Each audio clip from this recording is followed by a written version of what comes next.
Saudara-saudaraku yang kekasih di dalam Tuhan kita Yesus Kristus, mari kita persiapkan hati dan pikiran kita untuk membaca dan merenungkan firman Tuhan. Untuk itu mari kita berdoa. Hanya kepadamu ya Tuhan kami datang bermohon. Anugerahkanlah kehidupan yang terus terberkati. Kehidupan yang terus disinari dengan kebenaran firman-Mu.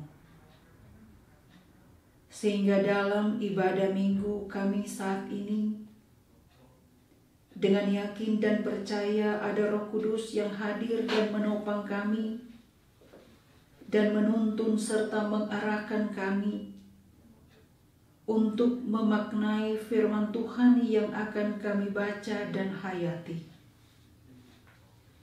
Berilah firman dan kebenaran-Mu bagi kami saat ini. Koreksi hidup kami supaya hati kami, mulut kami, dan hidup kami memancarkan kebenaran firman-Mu dengan sungguh. Terpujilah nama-Mu ya Tuhan Yesus yang baik. Amin. Saudara-saudaraku yang dikasihi Tuhan, pembacaan Alkitab kita terambil dari kitab Amsal pasal 4 ayat 23 hingga ayatnya yang ke-27. Amsal pasalnya yang keempat, ayat 23 sampai ayat 27. Begini bunyi firman Tuhan. Jagalah hatimu dengan segala kewaspadaan, karena dari situlah terpancar kehidupan. Buanglah mulut serong daripadamu, dan jauhkanlah bibir yang dolak-dalik daripadamu.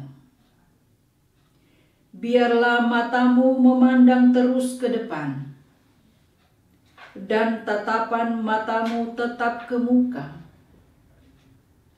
Tempuhlah jalan yang rata, dan hendaklah tetap segala jalanmu. Janganlah menyimpang ke kanan atau ke kiri. Jauhkanlah kakimu dari kejahatan. Demikian pembacaan firman Tuhan kita. Saudara-saudaraku yang dikasihi dan mengasihi Tuhan, hati adalah tempat di mana berkumpul semua keinginan, hasrat, kemauan yang pada akhirnya mendorong kita untuk melakukan segala sesuatu yang kita mau lakukan. Hati adalah pusat pengendalian sikap, dan dari hatilah keluar setiap perintah yang biasanya kita jalani dan patuhi. Hati seperti seperangkat lunak dalam komputer otak manusia yang dapat memprogramkan kita berbuat seturut kehendaknya. Dan hati mencerminkan siapa kita sesungguhnya. Karena dari hatilah terpancar kehidupan.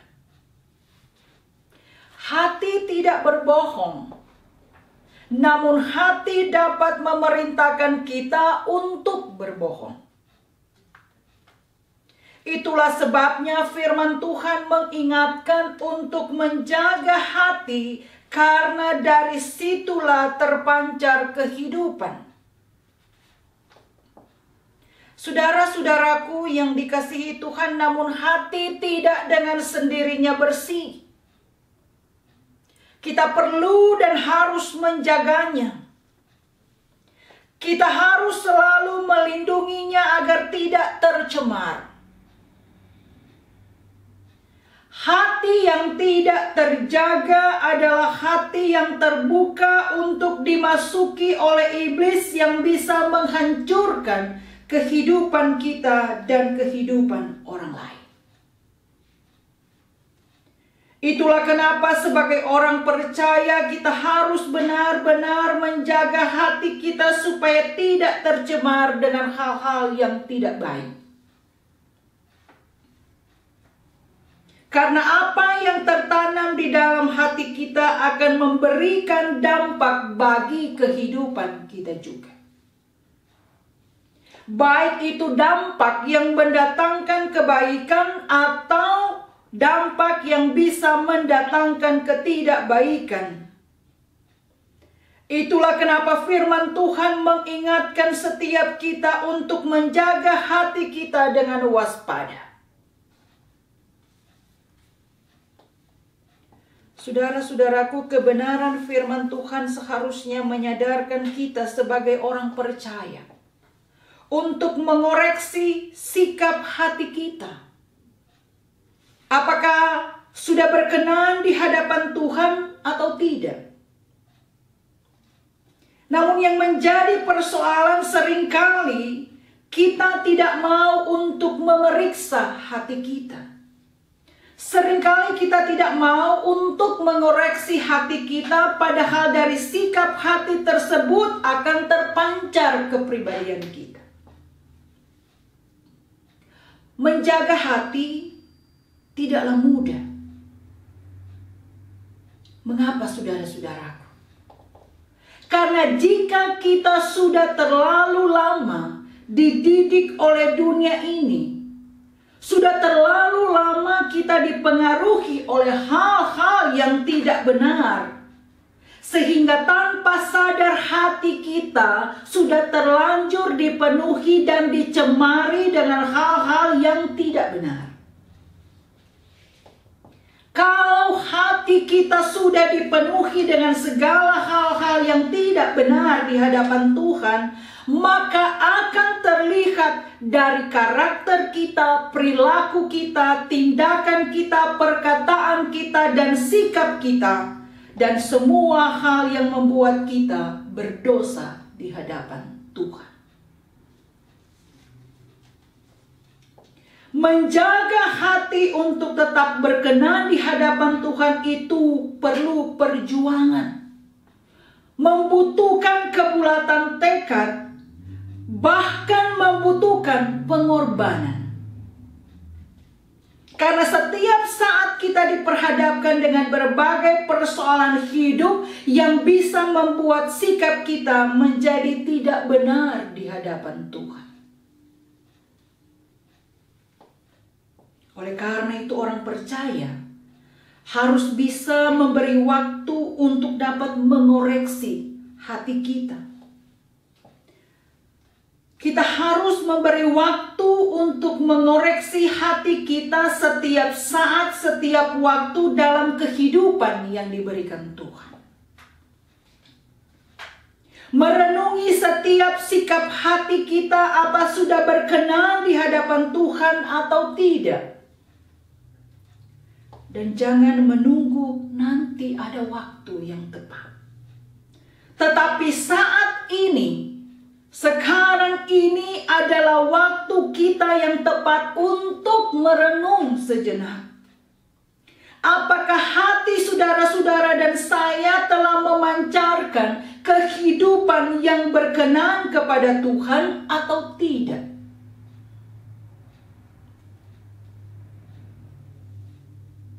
Saudara-saudaraku, sangat perlu bagi kita untuk mengingat, jika kita tidak menjaga hati kita dengan waspada, maka seringkali saat itulah kita akan melukai perasaan orang lain.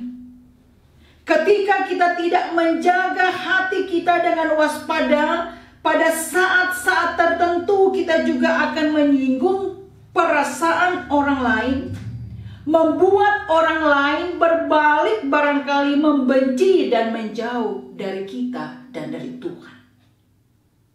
Padahal kita harus menjadi berkat bagi banyak orang dimanapun kita berada. Kita harus menjaga hati kita dengan kewaspadaan supaya dengan perkataan yang kita ucapkan orang lain terhibur di saat mereka berada dalam kesusahan. Orang lain dikuatkan di saat imannya sedang lemah. Orang lain memiliki lagi pengharapan di saat ia sedang berputus asa. Orang lain merasa diberkati di saat ia sedang bimbang. Karena itu saudara-saudaraku yang kekasih di dalam Tuhan, hati adalah pusat dari setiap hal yang kita rasakan. Karena dari hati kita bisa merasakan suka, duka, kekecewaan, kebimbangan, bahkan juga dapat merasakan sakit. Oleh karena itu sangat perlu menjaga hati, terutama dari segala perkataan negatif yang masuk ke dalam hati, supaya hati kita tetap dikuasai oleh hal yang positif, hal yang benar, hal yang berkenan kepada Tuhan. Waspada supaya kita tidak tersandung dan terjerumus dalam kehidupan orang fasik, terjerembab dalam kegelapan dunia yang menyesatkan. Karena saudara-saudara, percuma kita datang menyembah Tuhan dengan hati yang tulus, tetapi kita tidak memiliki realita hidup yang tulus dengan sesama. Maka semuanya itu akan menjadi percuma. Sia-sia segala bentuk pemberian kita, pelayanan kita, dan kesaksian kita sebagai gereja Tuhan, kalau dari dalam hati kita yang paling dalam justru diwarnai dengan noda dan dosa. Jangan biarkan dosa menguasai hati kita. Buanglah segala bentuk kebencian, dendam, iri hati, kesombongan, keangkuhan, kedengkian, segala bentuk perbuatan daging. Dan isilah hati kita, hidup kita dengan kasih dari Tuhan. Dan biarkan hikmat Allah memenuhi hati kita, supaya kita mampu menjaga hati kita. Karena kalau sampai hati kita teracuni oleh ketidakbenaran dan kejahatan, maka seluruh kehidupan kita akan ikut teracuni. Akibatnya hidup kita menjadi penuh dengan racun dan bisa melukai diri kita dan juga melukai orang lain di sekitar kita. Pandangan kita akan penuh racun yang membunuh karakter baik kita dan orang lain. Hingga akhirnya kehadiran kita tidaklah menjadi berkat bagi sesama dan dunia. Karena itu menjaga hati, kata firman Tuhan, kita harus membuang mulut serong dari hidup kita dan menjauhkan segala bibir yang dolak-dalik daripadamu. Nah, saudara-saudaraku, mulut yang kecil ini bisa memberikan dampak yang sangat besar dalam kehidupan. Mulut perlu dijaga untuk menciptakan situasi dan keadaan aman dan tentram. Mulut dijaga supaya apa yang dikatakan mendatangkan kebaikan, shalom, sukacita, dan ketenangan. Namun saudara-saudaraku, ada istilah yang sudah sering kita dengar, karena mulut badan binasa. Sebegitu berbahayanya mulut itu sehingga perlu sekali untuk dijaga dan dipelihara dengan baik. Namun terkadang kita seringkali menganggap remeh dan tidak menyadari bahwa terkadang kata-kata yang keluar dari mulut kita bisa menyinggung perasaan orang lain, bisa mempermalukan orang lain, bahkan melukai hati orang lain. Dan hal inilah yang seringkali menimbulkan perpecahan dalam persahabatan, dalam pergaulan, dalam organisasi, dalam pelayanan, bahkan dalam kehidupan keluarga. Karena mulut, tidak sedikit persahabatan bisa berakhir. Karena mulut, keluarga bisa hancur. Karena mulut bisa terjadi perpecahan. Oleh karena itu kita harus sungguh-sungguh menyadari betapa pentingnya menjaga mulut kita. Sebab perkataan yang keluar dari mulut kita seringkali bisa menjadi pemicu timbulnya masalah.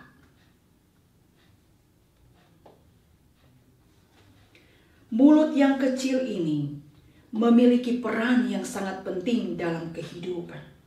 Jika kita tidak bisa menjaga mulut kita, maka hidup kita bisa rusak. Demikian juga, karena kita tidak mampu menjaga mulut kita ini, maka orang lain pun bisa hancur karenanya. Kita harus mampu mengontrol mulut kita ini. Sehingga dengan demikian kita juga dapat mengontrol kehidupan kita. Nah, saudara-saudara, orang pertama kali berdusta sangat takut. Kedua kali berdusta masih ada rasa takut.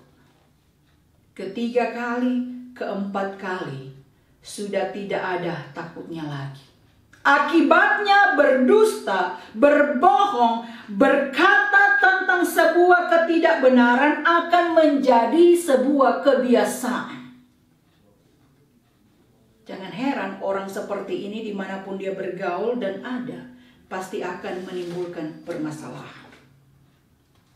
Karena itu saudara-saudaraku, jagalah mulut kita agar tidak menjadi alat iblis pemecah belah persekutuan, keluarga, dan persahabatan. Selanjutnya firman Tuhan juga menasehatkan kita bahwa hidup kita berjalan ke depan, bukan ke belakang. Kita hidup tujuannya ke masa depan, bukan ke masa lalu. Kita juga harus mengarahkan pandangan kita ke depan. Jangan kita menjalani hidup selalu mengingat-ingat peristiwa di masa lampau yang bisa mengganggu masa depan kita. Orang yang mau berjalan maju tetapi masih bernostalgia dengan kesuksesan atau kegagalannya di masa lalu, ia akan mengalami kegagalan. Ia tidak akan pernah maju selangkah tetapi hanya akan tinggal diam di tempatnya. Tetapi pengalaman kita di masa lalu, apakah itu kesuksesan dan kegagalan kita di masa lalu, harus menjadi pelajaran berharga untuk semakin maju di masa depan kita. Karena itu dalam bacaan kita dikatakan, tempuhlah jalan yang rata dan hendaklah tetap segala jalanmu. Jangan menyimpang ke kanan atau ke kiri, jauhkanlah kakimu dari kejahatan. Arahkanlah matamu ke depan, jangan terpengaruh oleh godaan di kanan kiri jalanmu. Kita tetap terus fokus ke depan. Orang percaya berpegang pada hikmat Tuhan dan berjalan menurut pimpinan firman Tuhan. Dan firman Tuhanlah harus menjadi terang. Firman Tuhanlah yang harus memotivasi kita untuk tetap setia. Dengan begitu kita dapat menyingkirkan kegelapan. Terang bertambah, anugerah pun semakin bertumbuh. Semakin kuat kita menjaga kekudusan, sukacita, dan iman kita, semakin deras hidup kita mengalirkan kemurnian hati, kasih, kebenaran, keadilan, dan kejujuran. Karena hidup ini adalah ibarat perjalanan. Dalam hidup ini ada banyak tawaran, ada banyak godaan, ada banyak cobaan. Perjalanan yang panjang di mana sepanjang perjalanan itu kita akan menemui realita kehidupan. Ada lubang, ada tanjakan, ada turunan, dan terkadang kita harus terjerembab karena terantuk pada batu. Tetapi perjalanan itu harus diteruskan, bukan dihentikan. Karena kita punya tujuan dari perjalanan itu. Dan perjalanan hidup kita mungkin akan terasa berat, akan terasa tidak mudah. Karena mungkin tidak seperti yang kita bayangkan atau kita harapkan. Tetapi perjalanan saudara-saudara dan saya akan terasa lebih mudah. Karena kita diberi kemampuan untuk menjalaninya bersama dengan Tuhan. Tuhan yang menjadi kawan kita yang sejati. Yang akan selalu ada di samping dan sepanjang perjalanan hidup kita. Dia tidak akan meninggalkan kita. Dia akan selalu menuntun hidup kita ke depan, bukan ke belakang. Nah, saudara-saudaraku yang kekasih di dalam Tuhan. Banyak orang sangat menjaga dengan baik mobilnya. Selalu bersih. Ada orang yang selalu kelihatan bersih. Ada orang rumahnya selalu bersih dari debu. Tetapi bagaimana dengan hatinya? Belum tentu sebersih mobilnya atau sebersih rumahnya. Jika hati kita baik dan benar, maka pasti kita akan hidup baik. Jika hati kita benar, pasti kita akan hidup benar. Karena dari hati terpancar kehidupan. Dan hidup itu saudara-saudaraku bukan hanya soal seberapa banyak harta kekayaan kita. Hidup itu bukan seberapa hebat pekerjaan kehidupan yang kita miliki. Tetapi hati kita yang menentukan apakah kita berbahagia, apakah kita bersukacita di dalam hidup ini. Dan ingat, apa yang keluar dari dalam mulut, maka itu sumbernya dari dalam hati. Karena itu Tuhan menginginkan agar kita menjaga hati kita. Jangan menyimpang ke kanan atau ke kiri. Jika kita hidup sesuai dengan firman Allah, maka kita akan memiliki pikiran Allah, memiliki hati Allah, memiliki kasih Allah dalam diri kita. Ingat, dunia ini dijadikan Tuhan dengan perkataannya, dengan firman-Nya. Sehingga jika kita hidup sesuai dengan perkataan Tuhan, jika kita hidup sesuai dengan firman Tuhan, maka hati yang susah akan menjadi gembira. Maka persoalan dalam kehidupan pasti akan dapat teratasi. Tuhan menginginkan agar hati kita tidak serong. Tuhan menginginkan agar kita setia terhadap pasangan kita. Tuhan menginginkan agar kita setia kepada Tuhan kita. Tuhan tidak menginginkan kita celaka, tetapi Dia mau kita hidup berbahagia dan bersukacita. Oleh karena hidup kita harus dijaga. Saudara-saudaraku yang kekasih di dalam Tuhan, Tuhan tidak menginginkan hidup kita hancur. Tetapi Tuhan menginginkan kita harus hidup berkelanjutan. kepadanya.